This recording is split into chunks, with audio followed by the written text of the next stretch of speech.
नमस्कार साथियों, आज के इस वीडियो में अपन बात करेंगे जिस तरीके से आपने थंबनेल पे देखा।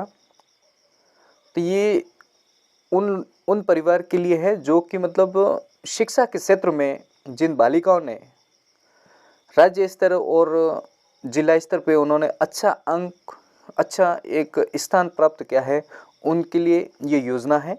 और साथियों इस योजना के अंदर क्या है, थोड़ा मैं इसके ऊपर मैं एक्सप्लेन कर दूंगा। साथियों, अभी जो एकल द्विपुत्री योजना के नाम से जाने जाने वाली जो इस योजना में बच्ची को राज्य स्तर पे 12वीं क्लास के अंदर अगर फर्स्ट आ जाती है, मतलब राज्य में पहला नंबर आता है, तो वो उसको 51,000 रुपये की पुरस्कार राशि दी जाती है।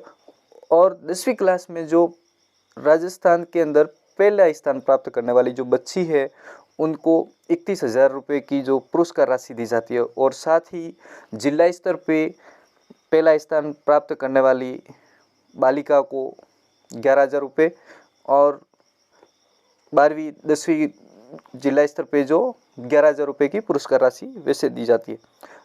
तो जो भी बालिकाएं अपने जो अच्छे अंक प्राप्त किए हैं, तो वो 15 मार्च 2024 से पहले अपना जो आवेदन है ई मित्र के माध्यम से आप करा सकते। तो हम भी एक ई मित्र संचालक है, तो ये जानकारी हमारे तक पहुंची है, तो हमने भी इस जानकारी को आप तक पहुंचाने की कोशिश की है। तो इसके लिए आपको किस तरीके से जानकार आप अगर इसके क्राइटेरिया देख सकते हैं, तो किस तरीके से आपको पता चलेगा कि हम भी इस योजना के अंदर पात्र हैं। तो ध्यान से सुनिए। सबसे पहले मैं आपसे बता दूंगा कि ये सिर्फ बालिकाओं के लिए है, बालकों के लिए नहीं है।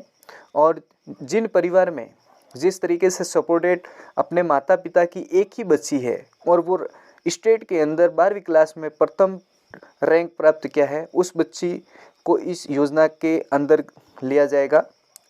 और वो बच्ची अगर एक ही बच्ची है और जिला स्तर पे भी फर्स्ट आई है, तो उनको भी उस योजना के अंदर पात्र माना जाएगा। और किसी परिवार की दो बालिका है, तो दो बालिका हैं, तो उनमें से एक बालिका भी पढ़ के अगर उसने अच्छे अंक प्राप्त किए, तो वो भी इस कैटेगरी में जोड़ी जाएगी।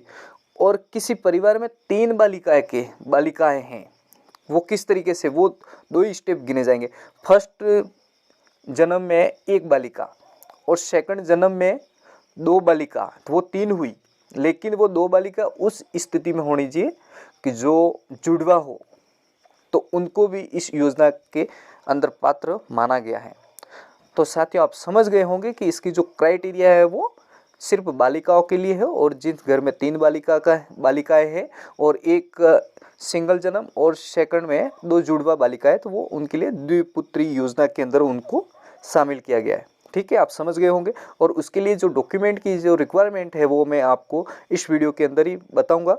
और जो इसके जो आवेदन तिथि है, वो 15 मार्च से पहले आप अपने जो संबंधित डॉक्यूमेंट है ई मित्र पे ले जाके आपको सबमिट करा लेना है। तो इसके लिए मैं आपको बता देता हूँ कि आपको मतलब कौन कौन से डॉक्यूमेंट इस योजना के लिए आपको तैयार करवाने होंगे। तो सबसे पहले मैं आपसे बात करूंगा कि एप्लीकेशन फॉर्म, आवेदन पत्र, मूल प्रविष्टि जो ऑनलाइन के माध्यम से जो फॉर्म भरा जाएगा, और 50 रुपये के स्टाम्प के साथ में स्टाम्प पेपर से जुडिशियल स्टाम्प पेपर पर नोटरी द्वारा सत्यापित माता पिता का संतान संबंधित मूल शपथ पत्र, जो अपने कि वास्तव में हमने हमारी बच्ची है और हमारे बच्चे इतने और हम ये इतने परिवार के अंदर इतने लोग हैं, ये सारा अपन को उस स्टाम्प के अंदर देना होगा। ठीक है, उसके साथ में जो कॉमन चीज़ होती है, जो राशन कार्ड की फोटोकॉपी होती है, राजपत्रित अधिकारी के से सत्यापित होनी चाहिए, मतलब सरकारी कर्मचारी से उसको सत्यापित कराना है। जिस तरीके से प्रिंसिपल, संस्था प्रधान का अनुशंसा पत्र, स्वयं पार्टी छात्रा हेतु जन प्रतिनिधि का अनुशंसा पत्र पृष्टि, तो जो प्रिंसिपल द्वारा जो अनुशंसा पत्र वो बनाया जाता है, वो बना देंगे। ठीक है, उसके साथ में आपको बैंक पासबुक की फोटोकॉपी देना है, या फिर बैंक पासबुक नहीं है तो आपके पास में कैंसिल चेक आपको उसको दे देना है। ठीक है, और तीसरी बात है पहचान पत्र या फिर आधार कार्ड, और उसकी जो सत्यापित फोटोकॉपी, मतलब आधार कार्ड इनकी जो फोटोकॉपी आपको देनी है। एप्लीकेशन फॉर्म के साथ बोर्ड परीक्षा में प्राप्त अंकों की सत्यापित फोटोकॉपी, मतलब जो आपने किस कक्षा के अंदर आप अव्वल आए हैं, वो आपकी जो मार्कशीट उसके अंदर इनबिल्ट होनी चाहिए। ठीक है साथियों, आप समझ गए हैं कि आप इस योजना के अंदर इन लोगों को लिया जाता है, इन बच्चियों को लिया जाता है। तो मैं उम्मीद करूंगा कि जो भी बच्ची इस वीडियो को देख रही हैं वो इस वीडियो को आगे से आगे शेयर करें, और चाहे किसी भी क्लास में, छोटी क्लास में, तो वो एक अपना जो एक रुतबा बना ले कि मुझे भी 10वीं 12वीं के अंदर मेरा इतने नंबर से ये रैंक मुझे लाना है, मुझे भी ये जो पुरस्कार राशि प्रदान हासिल करनी है। तो साथियों, जय हिंद। और वीडियो अच्छा लगा है तो लाइक करें, और चैनल पर पहली बार है तो चैनल को सब्सक्राइब करें, और बेल आइकन के नोटिफिकेशन को ऑन करना ना भूलें। और जिस तरीके से साथियों आप हमें फेसबुक पेज पर देख रहे हैं तो फेसबुक पेज को फॉलो करना ना भूलें। और साथियों, जय हिंद।